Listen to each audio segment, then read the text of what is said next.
यार सोचो, एक प्रिंसेस जिसने अपनी पूरी जिंदगी जंग लड़ी, अब उसे अपने लोगों के लिए पैसे चाहिए, पर सरकार पैसे के बजाय शादी का ऑफर दे दे। और दूल्हा कौन है? किंगडम का सबसे एरोगेंट प्रिंस। अब ये शादी होगी या होगी कोई चाल? ये सिर्फ लव स्टोरी नहीं, बल्कि एक पॉलिटिक्स, पावर और बैडेस्ट मूवमेंट की कहानी है। तो hello guys, welcome to our channel.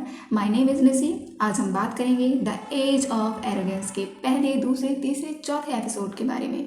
हमारा मेमोवेयर शुरू होता है किंग कैंड्रिक एरिस्टो से।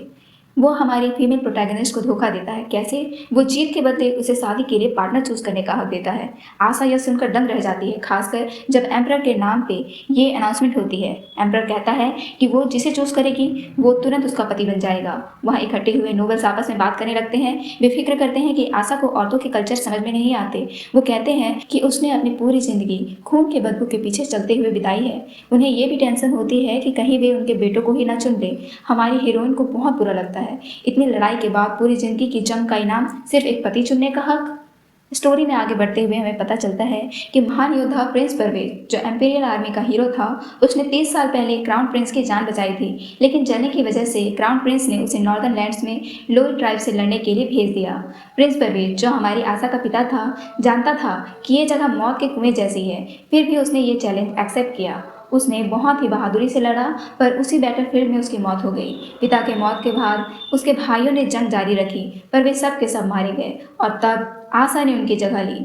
फाइनली उसके लीडरशिप में वॉर खत्म हुई। उसकी आर्मी खुशी से उछलने लगी, लेकिन जीत की खुशी ज़्यादा देर तक नहीं चल पाई। भयानक सर्दी आने से पहले ही उनकी फौज भूख से मरने वाली थी। वापस कैसल में वे सब सोचते हैं कि कब इंपीरियल फैमिली उन्हें इनाम देगी।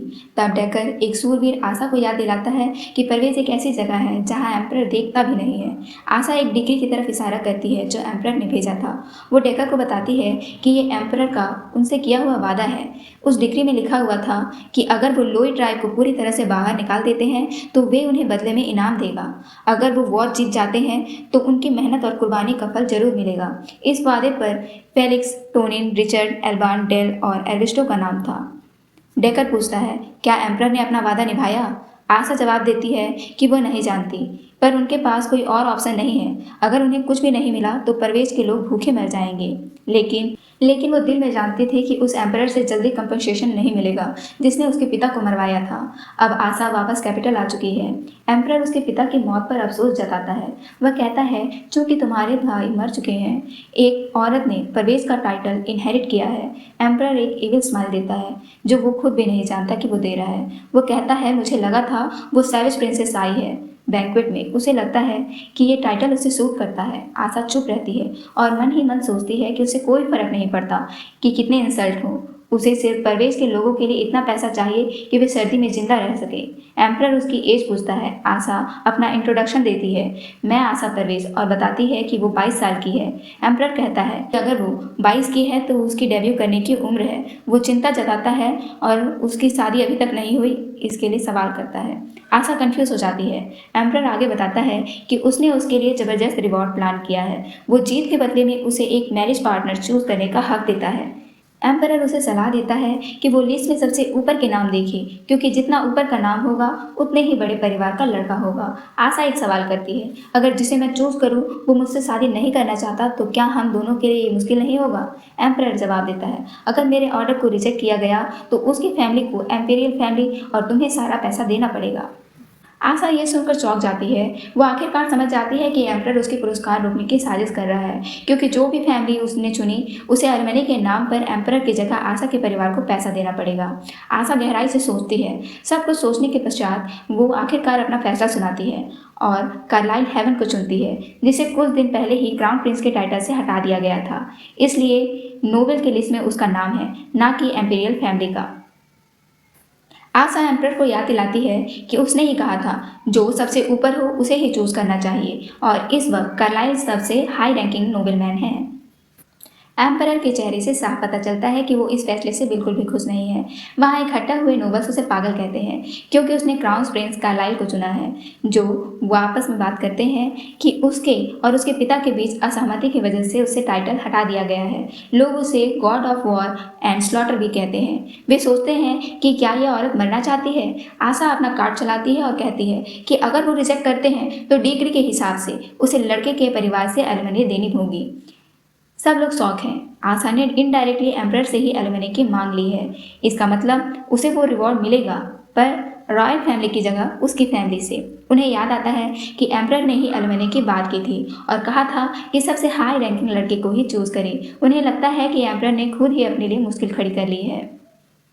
कार्लाइल पागलों की तरह हंसने लगता है, जबकि एम्परर उसे एक और चांस देता है, पर आशा ड्यूक कार्लाइल हेवन से ही शादी करने पर अड़ी है। वो कहती है कि अगर वो शादी पार्टनर के बजाय जीत का बोनस दे दे तो वह अपना फैसला वापस ले लेगी। लेकिन कार्लाइल बीच में आता है और वो आशा से पूछता है, क्या तुम मेरे पिता एम्परर का मजाक उड़ा रही हो? उनका वादा इतना आसानी से वापस नहीं लिया जा सकता। वो कहता है कि जो एम्परर का सबसे बड़ा बेटा है एक गांव की लड़की से शादी करेगा, ये नामुमकिन है। लेकिन वो आगे कहता है, एम्परर के वादे के लिए मैं तुम्हारा मैरिज प्रपोजल एक्सेप्ट करता हूँ। आशा शॉक हो जाती है। उसे लगता है अब एम्परर के बाद उसने खुद ही अपने लिए मुसीबत खड़ी कर ली है। जब उसे रियलिटी हिट करती है उसकी आंखें हैरत से बड़ी हो जाती है। वो सोचती है, मुझे पैसा चाहिए था, पति नहीं। कार्लाइल खुश लग रहा है। वो उसे वाइफ बुलाता है और एम्पीरियल लिविंग रूम में उसके साथ मिलकर रहने की बात करता है। कार्लाइल ने आशा को बुलाया है। वो उससे आगे बढ़ने को कहता है।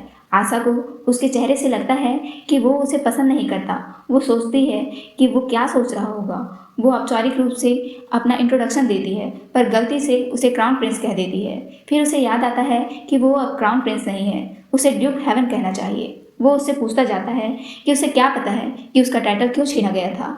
आशा को वो समय याद आता है जबकि वो उसके ड्रीम कैपिटल में आए थे। कार्लाइल पर इल्ज़ाम लगा था कि उसने अपने पिता की मिस्ट्रेस को चाहा था। अफवाह थी कि एम्परर की फेवरेट मिस्ट्रेस के कमरे में घुस गया था। उसकी टीम बताया था कि एम्परर के बेटे के बीच इस मसले की वजह से एम्परर की औरतों के लिए बायस है। आशा सोचती है कि औरतें कैपिटल की पॉपुलेशन का शिकार हो रही हैं और उनके पास दूसरी औरतों की जासूसी करने का टाइम है। उसने वो आर्टिकल देखा था जिसमें उसका जिक्र था। अब वो सोचती है कि उसने कभी नहीं सोचा था कि आर्टिकल वाला इंसान उसका पति बनेगा। कार्लाइल ने कहा कि वो उसे ऐसे ही घूर रही है जैसे कुछ पता ही ना हो। वो उसे जवाब देने को कहता है, ना कि उसे घूरने को। वो पूछता है कि क्या उसे उसकी खूबसूरती पसंद आई। वो मन ही मन सोचता है, ऐसे लोगों से डील करना मुश्किल है जो बिना वजह उससे चिपकते हैं। आशा एक चौंकाने वाला जवाब देती है। आशा कहती है, मैं तुम्हारी बॉडी से जेलस हूँ और इस बात से इनकार नहीं करूँगी। कार्लाइल चौंक जाता है। फिर भी उसकी बॉडी का फायदे और नुकसान डिस्कस करती है। ऐसी बॉडी जल्दी टारगेट बन सकती है, पर उससे जो पावर आती है वो अच्छी है। वो पूछता है कि क्या वे फाइट में संदर्भ कर रही है। वो कहती है हाँ, और कहती है कि उसकी भी ऐसी बॉडी पाने की इच्छा है, पर उसका मसल स्ट्रक्चर अलग है। कार्लाइल को उसका जवाब अट्रैक्टिव लगता है। अब वह उनकी डील के बारे में बात करने को कहता है। आशा हैरान होकर डील फुसफुसाती है। कार्लाइल उसे छेड़ता है कि शायद उसे उससे प्यार हो गया है और इसलिए वह उसका ऑफर स्वीकार कर रही है। लगता है कि आशा को उसका छेड़ना पसंद आया। वह अपना असली मकसद बताता है। उसके पिता ने उसे सिंहासन से हटाने के लिए एक शर्त रखी थी। अगर वह 3 साल तक साम्राज्य की सेवा करने को तैयार है तो उसे क्राउन प्रिंस का टाइटल वापस मिल जाएगा। इसलिए वह परवेश की 3 साल तक सेवा करने की सोच रहा है। आशा पूछती है, सिर्फ 3 साल, उसके बाद क्या? बिना किसी हाव भाव के वह जवाब देता है, डिवोर्स। आशा चौंक जाती है। वह आगे का इंस्ट्रक्शन देता है कि अगले 3 साल तक वह जो भी करे उसकी परवाह ना करे, उसे पत्नी की तरह ट्रीटमेंट की उम्मीद भी न रखे। अगर वह इन शर्तों को मानती है तो वह परवेश को आर्थिक और भौतिक रूप से जरूरत के अनुसार सपोर्ट करेगा।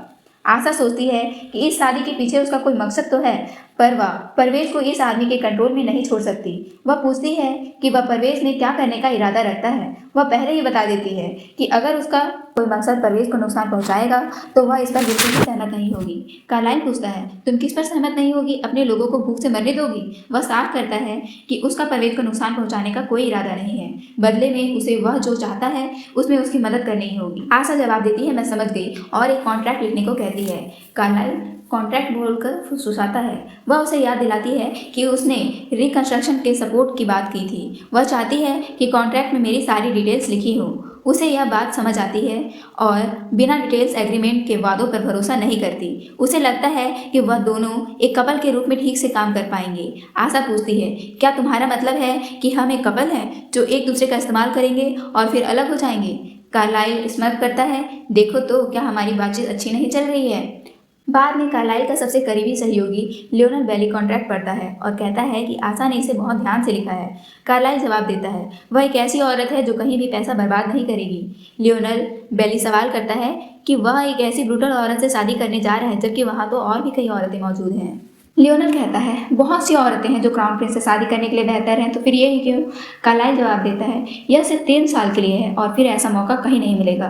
लियोनल को कुछ समझ नहीं आता कि उसका क्या मतलब है। कार्लाइल कहता है कि यह उन कुछ लोगों को खत्म करने के लिए एक मौका है जो अपनी हद पार करने की कोशिश करते हैं। 15 साल की उम्र में कार्लाइल ने जंग के मैदान में कदम रखा, क्योंकि उसकी असली माँ के मरने के बाद उसकी सौतेली माँ जब महारानी बन चुकी थी, चाहती थी कि वो लड़े। वह लड़ा और फिर से लड़ा और आखिर में वह बच गया। वह सोचता था कि शायद यह भगवान का आशीर्वाद की वजह से है जो उसे जन्म से ही मिला था। उसे लोग मर्डर गॉड कहते थे और उसकी जीत का जश्न मनाते थे।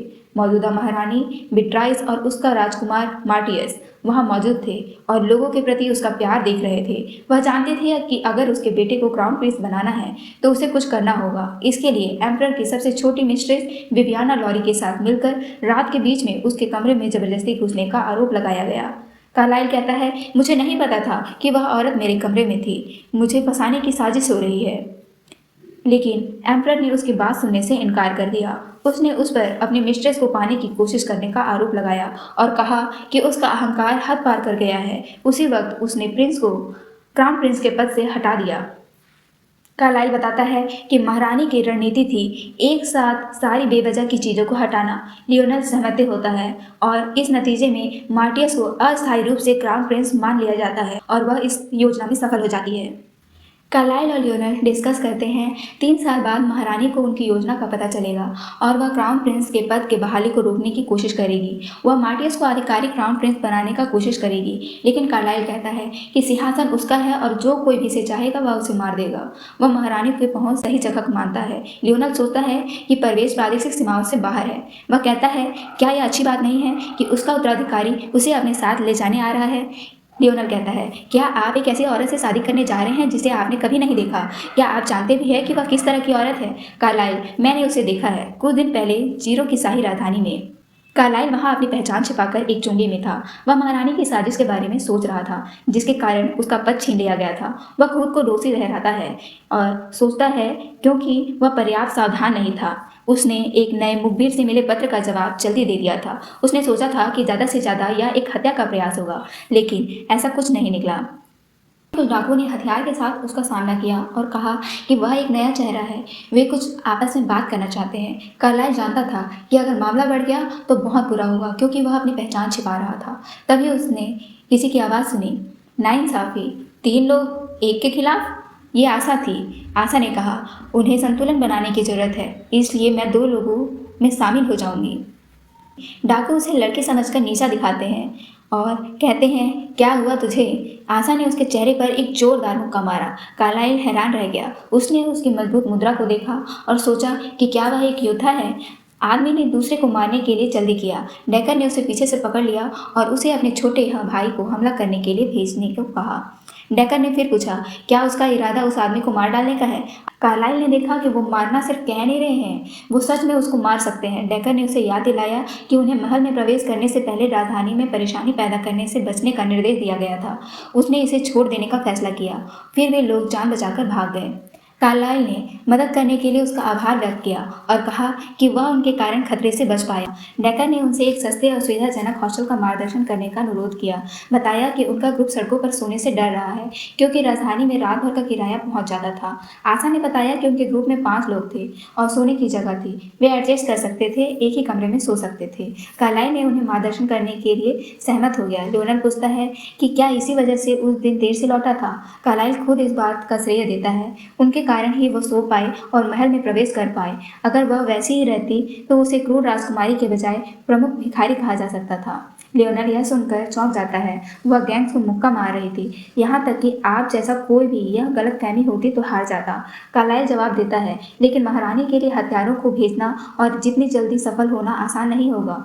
लियोनल मानता है कि यह महत्वपूर्ण फायदा है। कार्लाइल आगे कहता है कि प्रवेश का पुनर्निर्माण करने के लिए वह उसे धोखा नहीं दे सकती। आशा अपनी टीम को विवाह के बारे में बताती है। वे जानकर चौंक जाते हैं। वे उसे चेतावनी देते हैं कि यह बहुत खतरनाक है और प्रिंस उसे अपनी साजिश के लिए एक ढाल के रूप में इस्तेमाल करने की कोशिश कर रहा है, लेकिन यह उसके लिए मायने नहीं रखता। डेकर उसके जवाब पर चौंक जाता है और उसे यह बताने की कोशिश करता है कि उसकी जान दांव पर है। आशा कहती है, अगर मैं खुद को परवेज को बचाने के लिए बेच सकती हूँ तो मैं खुद को अनगिनत बार बेच दूंगी। इस कीमत को देखते हुए यह उत्कृष्ट सौदा है। वह डेकर को यह बात बताकर मनाने की कोशिश करती है कि इस पैसे से इस सर्दी में परवेज में कोई भी भूखा नहीं मरेगा। वे घायलों का इलाज कर सकते हैं और खेतों में बीज बो सकते हैं। वह डेकर को कल्पना करने के लिए कहती है कि कीकर के मैदान रोपण से भरे हुए हैं। वह उससे पूछती है कि वह उसकी जगह होता तो वह क्या करता। वह तो अपनी खुशी की पराकाष्ठा पे है, बहुत खुश है। वे सभी इससे सहमत तो नहीं लगते, फिर भी वे पूछते हैं शादी कब होगी। आशा है कि शादी की कसम में कितना समय लगेगा। भले ही एक डिसेंट शादी की समय हो, लेकिन महीने तो नहीं लगेंगे। उन्हें पता था कि वे राजधानी में हैं और उन्हें इस बात का भी अंदेशा था कि शायद प्रवेश के लोग भूखे मर रहे होंगे। यह सुनकर आशा जल्दी से कार्लाइल के पास पहुंचती है और पूछती है कि वे कब निकल सकते हैं, अगले हफ्ते या उसके बाद। कार्लाइल सोचता है कि जितनी जल्दी हो सके उतना बेहतर होगा, लेकिन यह एक शादी है और अगर वे इसमें जल्दबाजी करते हैं तो क्या वो कंफर्टेबल होगी। वह उससे पूछता है कि परवेज में क्या उसका कोई प्रेमी है जो वो इतना जल्दी में है। आशा कहती है, परवेज के लोग मेरे लौटने का इंतजार कर रहे हैं। वह उसे सूचित करता है कि वह जल्दी से जल्दी तैयारी को अंतिम रूप देने की कोशिश कर रहा है और उसे अपनी पोशाक चुनने के लिए कहता है ताकि वे उसे ऑल्टर करा सकें। कार्लाइल ने मिसेस लोबर की ओर इशारा करते हुए शुरू करने का आदेश दिया। आशा सोचती है यह शुरू क्या है। अगले 3 सेकंड में वह खुद को बाथटब में पाती है और समझ जाती है कि शुरू का मतलब क्या था। चारों तरफ नौकरानियां उसे घेर लेती हैं और उसे तैयार करने की होड़ में लग जाती हैं। बाल धोते समय वे उससे पूछती हैं, आप अपने बालों को ऐसे क्यों बन में बांधती हैं। उसके बालों की हालत देखकर मिसेस लोबर भी उसे पूछती है, आप इत्र लगाती हैं या कोई तेल।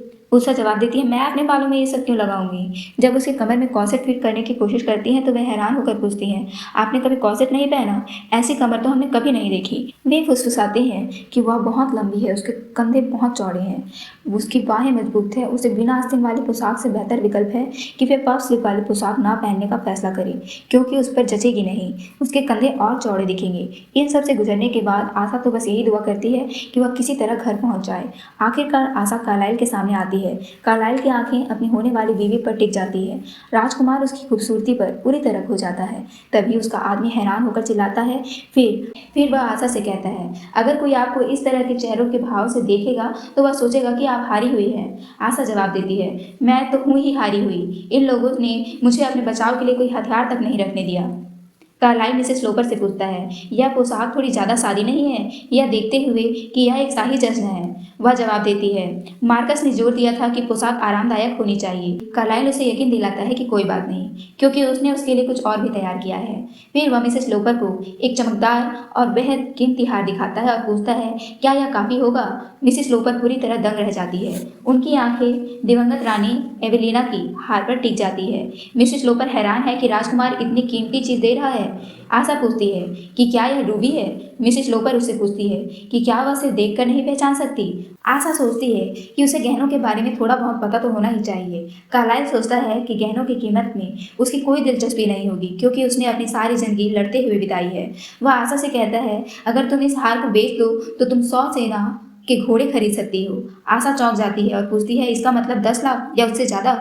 वह हार को उसके गले में रखता है और कहता है, इसे एक डाउन पेमेंट समझो। आशा सोचती है कि अगर वह इसे बेचेगी तो उसे 100 सेना के घोड़े मिलेंगे, लेकिन पहले खाना खरीदना होगा। कार्लाइल को परफ्यूम की खुशबू आती है तो वह उसके बारे में पूछता है। आशा बताती है कि नौकरानियां फल और फलों की खुशबू वाला परफ्यूम लाई थी जो बहुत ही प्यारे थे, लेकिन उसने घास जैसी खुशबू वाला परफ्यूम चुना। कार्लाइल उसे देखता है तो वह पूछती है, क्या हुआ। वह जवाब देता है, यह खुशबू अच्छी है। वह सोचता है कि उसने यह खुशबू चुनी होगी, यह कभी नहीं सोचा था। वह कहता है कि इस हार को आखिरकार उसका सही मालिक मिल गया। वह अपना हाथ उठाकर उसके चेहरे को सहलाता है और कहता है, यह तुम पर सूट करता है। फिर वह मिसेस लोपर को कसम समारोह से पहले तैयारी पूरी करने का निर्देश देता है। आशा सोचती है कि क्राउन प्रिंस का हाथ नरम होगा, लेकिन उसने उम्मीद नहीं की थी कि यह एक योद्धा का हाथ है।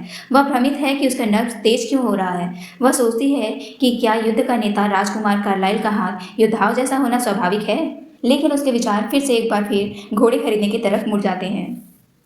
कुछ दिन बाद कार्लाइल और आशा की शादी में मेहमान गपशप करते हैं कि राजकुमार ने आशा से शादी कर ली। वे सोचते हैं कि अगर राजकुमार को क्राउन प्रिंस का पद वापस मिलता है तो वह उसे तुरंत छोड़ देगा और इस तरह सिसिलिया, जो क्राउन प्रिंस से शादी करने के लिए एक संभावित उम्मीदवार थी, खाली नहीं बैठेगी। सिसिलिया सोचती है कि राजकुमार ने मार्कस परवेज से शादी करने पर जोर दिया क्योंकि परवेज एक ऐसा इलाका है जहाँ शाही परिवार हस्तक्षेप नहीं कर सकता। वह यह भी मानती है कि इस काम के जरिए क्राउन प्रिंस उसे शादी करने के लिए एक उपयुक्त उम्मीदवार का परीक्षण करने की कोशिश कर रहा होगा। हालांकि लोग इस वजह से उस पद को छोड़ रहे हैं, लेकिन इस गृह युद्ध से निकलने का उसके पास कोई रीज़न नहीं है। उसे पूरा यकीन है कि सिचुएशन उसके लिए दूसरों से ज़्यादा फेवर में है। आंखें, सुनहरी आंखें तो रॉयल फैमिली की निशानी है। एक शाही खून के रिश्ते में होने की वजह से गोल्डन आइज को हमेशा प्रायोरिटी दी जाती है।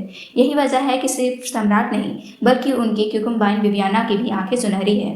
वो मानती है कि जो मार्कस परवेज से ज़्यादा इस स्टेटस का हकदार है और क्राउन प्रिंस के लिए और भी ज़्यादा सूटेबल है, वे जल्द ही सबको दिखा देगी। तभी सम्राट और महारानी मंदिर के हेड प्रीस्ट गैब्रियल नॉक्स के साथ में अंदर आते हैं। गेस्ट तुरंत ही नोटिस करते हैं कि गैब्रियल इस शादी की सेरेमनी को लीड कर रहा है। लोग आपस में बात करने लगते हैं कि मिस सेसिलिया और गैब्रियल, कैपिटल के सबसे ब्यूटीफुल मैन और वुमेन, एक जगह पर ही हैं, तो अब सबका ध्यान उन्हीं पर रहेगा। दुल्हन की तरफ तो कोई देखेगा भी नहीं। तो कुछ लोग कहते हैं अगर उसे अच्छे से सजाया भी जाए तो वह भी किसी अनकल्चर्ड रूलर जैसे दिखेगी। कोई और हंसते हुए कहता है तो प्रिंस भी भाग्यशाली होगा अगर आज उसे शर्मिंदा ना होना पड़े। फिर अनाउंसमेंट होती है क्राउन प्रिंस कार्लाइल केंड्रिक और मार्कस आशा की। जैसे ही दोनों एंट्री लेते हैं, सारे गेस्ट उन्हें देखने के लिए गर्दन उठाते हैं और चौंक जाते हैं। दुल्हन को पहचानना मुश्किल हो रहा था। सबकी नज़र उसके गले में पड़े नेकलेस पर भी जाती है, जो दिवंगत क्वीन का था। शादी के वक्त एम्परर ने गिफ्ट किया था। एक लेडी कहती है, लगता है प्रिंस ने क्वीन एवेलिना को प्रॉपर्टी की तरह यूज किया है। दूसरा जवाब देती है, नहीं, ये तो बस शो ऑफ है। सिसिलिया उस नेकलेस को देखकर बिल्कुल भी खुश नहीं दिखती। गैब्रियल सबको सीट पर बैठने को कहता है और शादी का औपचारिक शुरुआत करता है। फिर वो दोनों वॉच दोहराने और रिंग एक्सचेंज करने के लिए कहता है। जब कार्लाइल आशा को रिंग पहनाता है तो हंसते हुए कहता है, जब बाद में इसे बेचना तो जेलर के पास मत जाना, ऑक्शन हाउस में ज़्यादा प्राइस मिलेगा। आशा सच में उसकी बात पर थोड़ा सोचती है। प्रिंस मन में सोचता है, क्या सबको ये पता नहीं कि ये रिंग उसके लिए बस एक इमरजेंसी फंड है। वो अपनी पत्नी को देखता है और सोचता है कि उसमें एक रेबल वाली वाइब है जो उसे अजीब तरीके से अट्रैक्टिव बनाती है।